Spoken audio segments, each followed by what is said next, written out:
This gangster's team gets trapped in an ancient, deadly place in the forest, filled with dangerous traps. There was a massive treasure that both the looters and the gangsters were after. The story begins with a gangster named Back, who worked for a man named Walker. Although Back had committed many wrongs, he had a good heart. Since childhood, he loved cooking and had been saving money to open his own restaurant. To achieve this, he followed every instruction from his boss Walker to earn a large sum of money in return. Walker assigned Back to collect debts from people he had paid. If someone refused, Back had his own methods. As usual, Back headed to a nightclub for his next mission, where one of Walker's men briefed him. Everyone at the club was enjoying themselves, and Walker's man pointed out some football players. One of them had borrowed a large sum from Walker but had failed to repay it. Back's task was to retrieve the money.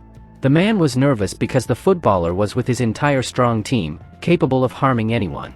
Back understood the risk and went directly to confront them. He demanded the repayment, but the footballer, angry and arrogant, refused, claiming he would pay later. Back reminded him that the deadline had passed and interest was due. Instead of cash, Back sought something valuable as collateral to ensure repayment, spotting a ring on the player's hand. He demanded the ring, which enraged the footballer and his team. They treated Back rudely and even threw drinks at him, but he stayed calm, moved to the restroom, and called Walker, reporting that the players were uncooperative. Walker instructed him to collect the debt his own way.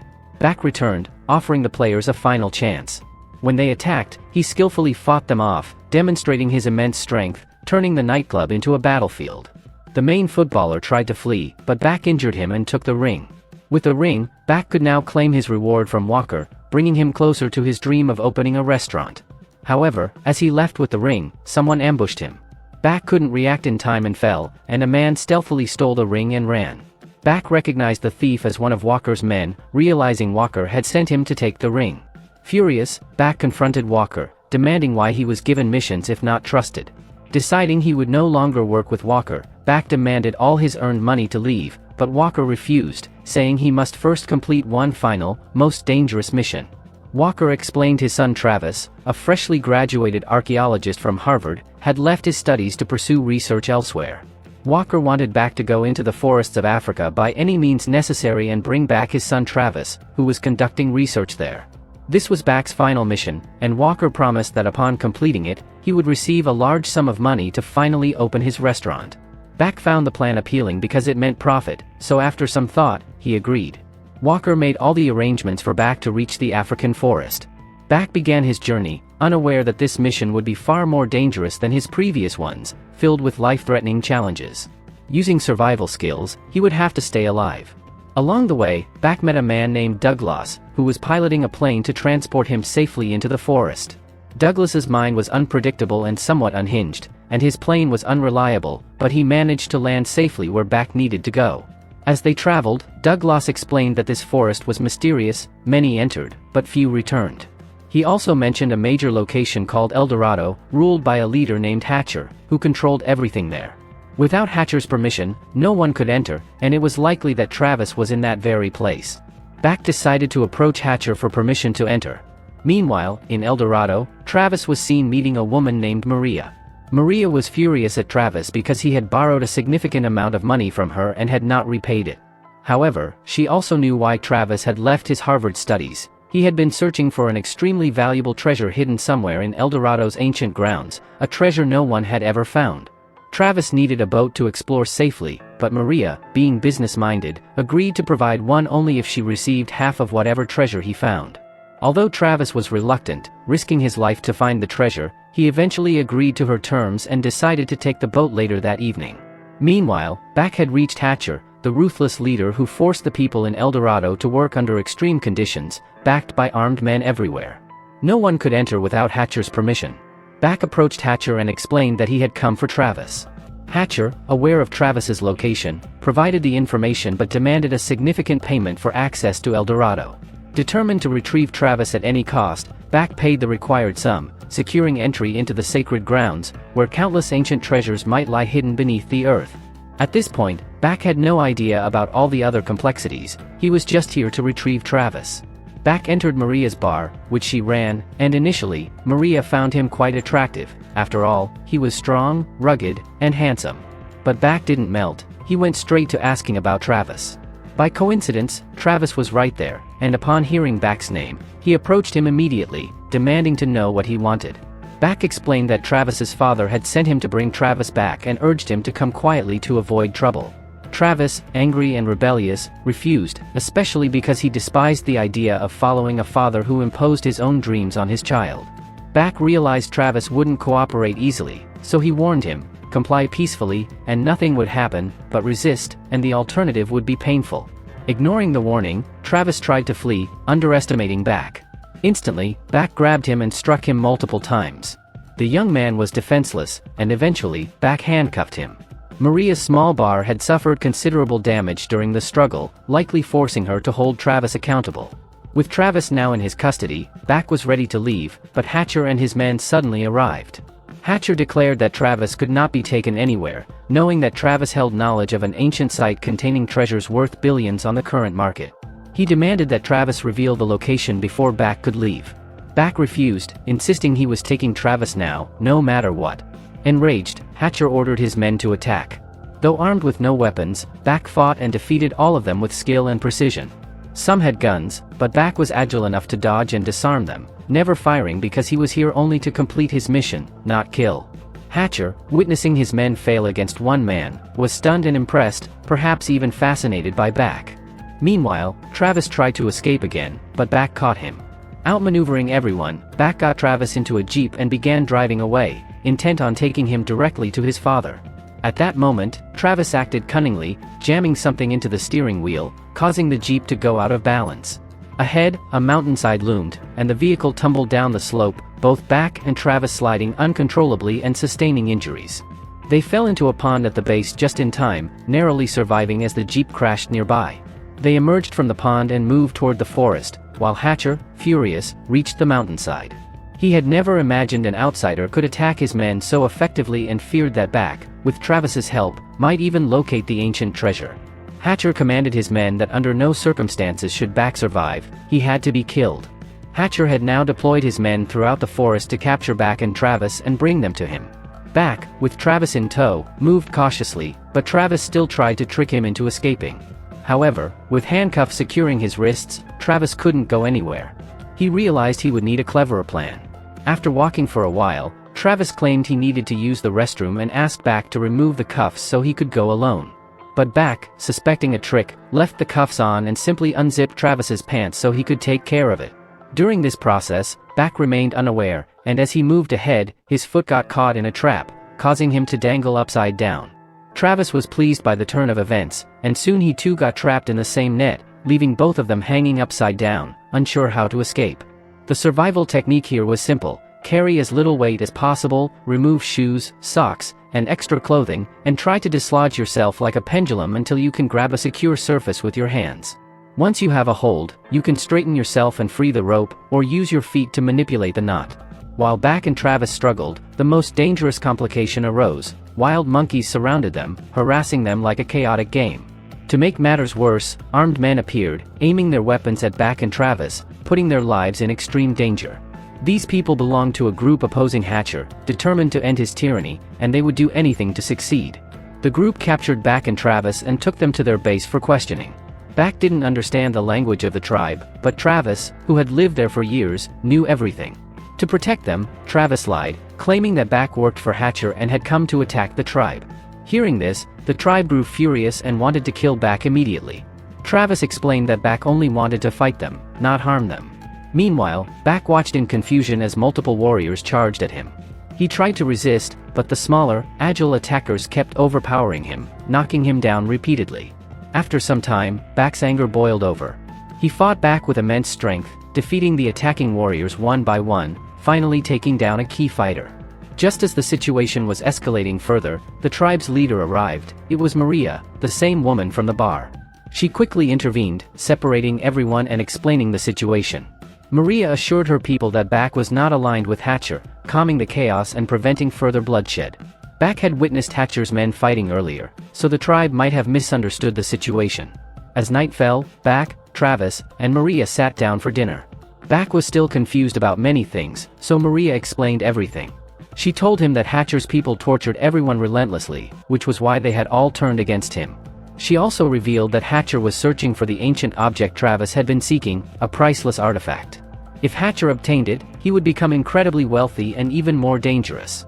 As they talked, a young boy approached Back, asking questions about wrestlers and actors. Back answered, and the boy, impressed, gifted him a locket, calling him a brave warrior. Suddenly, heavy gunfire erupted. It was Hatcher, arriving with his men. Chaos ensued as everyone scrambled for safety. Back quickly grabbed Travis and Maria and headed to a boat, with the boy trying to escape as well, but Hatcher shot him, killing him instantly. Enraged but knowing retreat was safer, Back, Travis, and Maria sped away on a motorboat. Back assured Maria he would help locate the artifact, adding that once she found it, she would guide them out of the forest so he could safely take Travis away. Travis, silent on the side, had no say in the plan. They reached a mountainous region, with Travis guiding them to the artifact. Maria promised not to hand it over to Hatcher, knowing its immense value and that giving it to him might endanger them all. Following the plan, they reached a waterfall, and Travis waded into the center, signaling Back and Maria to follow to the other side where the artifact was likely hidden. Below the waterfall lay a network of massive caves. Excited, Travis stepped inside, but a sudden explosion forced them back, revealing that the area was riddled with traps. Every step had to be calculated, or they risked being crushed by falling rocks. Time was short to retrieve the artifact. Travis, having researched extensively, carefully advanced, placing his feet precisely to avoid traps. Back and Maria lagged behind. Inside the caves, wooden supports had been placed to stabilize the structure, but the movement began breaking them. Finally, Travis located the ancient artifact, grabbed it, and urgently signaled Back and Maria to follow him. Despite the collapsing cave, all three narrowly escaped. The entire cavern crumbled behind them, but at last, they had the ancient artifact that so many had been seeking. Night had fallen, and the three of them, Back, Travis, and Maria, sat together, talking. Maria, celebrating the moment, offered them some fruit and reminded Travis of their earlier agreement to split the treasure 50-50. But Travis revealed the truth: he never intended to sell the artifact. He only wanted to find it and place it in the city museum, earning recognition in his field. Maria, frustrated, insisted she needed the artifact to free her tribe. Perhaps she had anticipated this all along. Suddenly, Back collapsed, paralyzed, and moments later, Travis too fell stiffly to the ground. It turned out the fruit Maria had given them contained a paralyzing agent. She took the artifact from Travis, leaving with only a warning that the effect would last a few hours before they returned to normal. Both Back and Travis lay on the ground, able to see each other but unable to move. Hours passed, and wild monkeys approached, threatening them. Slowly, the paralysis began to wear off, and Back managed to scare the monkeys away. Travis recovered as well, but Back quickly recuffed him and prepared to leave the forest. He was determined to take Travis to his father. Back returned to Douglas and instructed him to ready a plane for their departure. However, Douglas delivered shocking news. Although Maria had secured the artifact, Hatcher and his men had captured her, taken the object, and would likely kill her soon. Travis, hearing this, wanted to help Maria.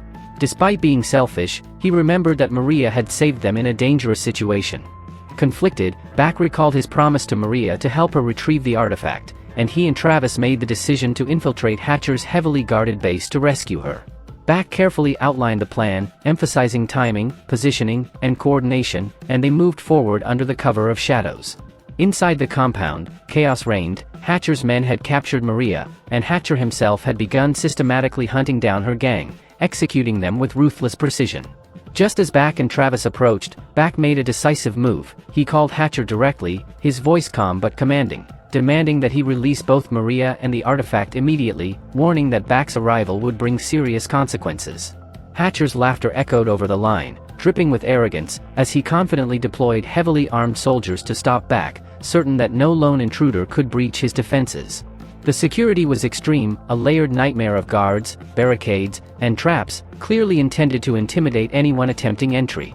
Outside, Douglas initiated a clever diversion, but even that was outmatched by the sudden tremor that ran through the ground as a massive herd of bulls thundered toward Hatcher's men. The soldiers, caught completely off guard, scattered in panic, giving Back and Travis the perfect opportunity to slip inside the fortress undetected. Moving like shadows, agile and relentless, they fought their way through the chaos, striking with precision, dodging bullets, and taking down enemies one by one. But the real danger emerged quickly. Most of Hatcher's men were armed with powerful firearms, and continuous gunfire forced Back and Travis to seek cover behind crates, walls, and debris. Years ago, Bak had made a solemn vow never to use a gun to take a life, a promise he had kept faithfully, until now. Enemies positioned too far away to reach with hand-to-hand combat left him no choice but to break his vow. With steady hands and a focused mind, he picked up a rifle and methodically began eliminating soldiers from a distance. Travis watched in stunned awe as Bak's strategy unfolded, even witnessing him target a massive fuel tanker. The resulting explosion sent fire and smoke roaring into the sky, collapsing parts of Hatcher's hideouts and throwing his forces into disarray. Bak advanced with terrifying efficiency, neutralizing any enemy who dared approach. The compound trembled under the chaos, walls shaking and barricades toppling. Every soldier that fell brought them closer to their goal, and Bak's combination of raw power, tactical skill, and sheer courage left Hatcher's forces reeling. Travis struggled to keep up, but he knew they were witnessing a master at work. In the middle of the destruction and gunfire, the path to rescuing Maria and securing the artifact was slowly being carved out, one precise, devastating move at a time.